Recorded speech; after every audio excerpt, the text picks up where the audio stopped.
একটা প্রশ্ন করি, সোজা প্রশ্ন। তুমি কি আল্লাহকে ভালোবাসো, নাকি শুধু প্রয়োজনের সময় ব্যবহার করো?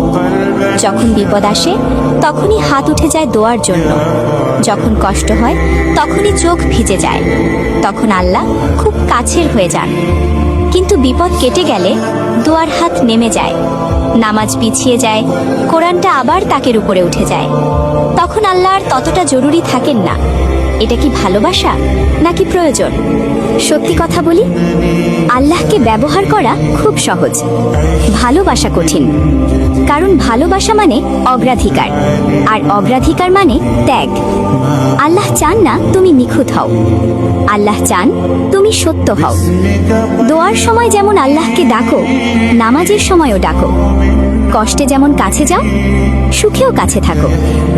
আজ নিজেকে একটা প্রশ্ন করো, আমি কি আল্লাহকে শুধু তখনই ডাকি যখন আর কোনো রাস্তা থাকে না?